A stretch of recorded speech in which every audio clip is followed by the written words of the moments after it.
ليه يا كريستيانو جبتنا هنا؟ تبغون تعرفون ليه؟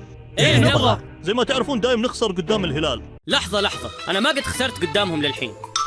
راح تخسر يا حبيبي، اسمع كلامي بس. كلنا كنا نقول نفس كلامك قبل، صح يا بنزيما؟ ايه صح، تخيل انا قلت نفس كلامك 6 مرات ودوم في الاخير كنت انجلد.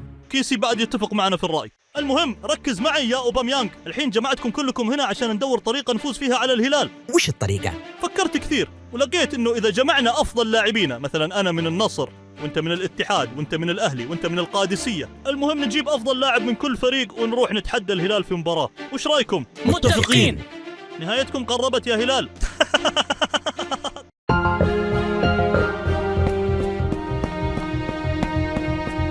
اسمع زين يا بنزيما، بنروح نطق الباب ونحط هالرسالة عند الباب ونهجي بسرعة، لأنه إذا شافنا البليهي بيجلدنا، ما يحبنا أبدا. تمام يا رونالدو، أنا جاهز.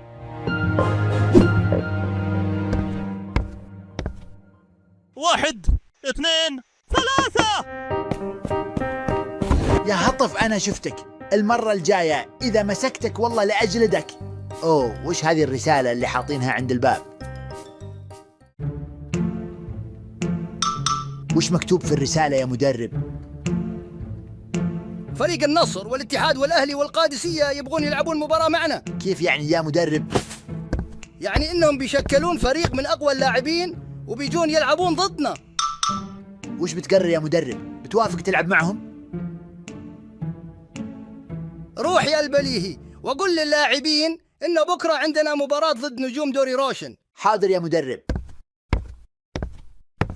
وانتم يا عيال لا تنسون تضغطون لايك والاشتراك. يلا نوصل هذا الفيديو ل1000 لايك، واذا تحبون مقاطعنا شاركوا الفيديو مع 5 من اصدقائكم، وصدقوني جدكم خيسوس بيكون سعيد مرة. طيب يا عيال، هذه هي التشكيلة اللي بنلعب بها. هل ميسي بيلعب معنا؟ اشوفك حاطه بالتشكيلة.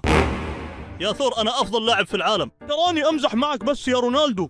ما تعيدها يا هطف. المهم يا عيال، ما أحتاج أوصيكم، مرروا لي الكورة عشان أسجل. أبغى أكون أنا السبب في الفوز على الهلال. يا رونالدو، بنلعب كل واحد فينا بقميص فريقه ولا كيف؟ إيه، عشان نشتتهم وما يقدرون يركزون زين. أظن البليهي شرح لكم كل شيء. إيه يا مدرب، شرحت لهم كل شيء. طيب يا شباب، ما يحتاج أذكركم، إحنا هزمنا كل فرق الدوري، والحين جاء وقت نفوز عليهم وهم مجتمعين.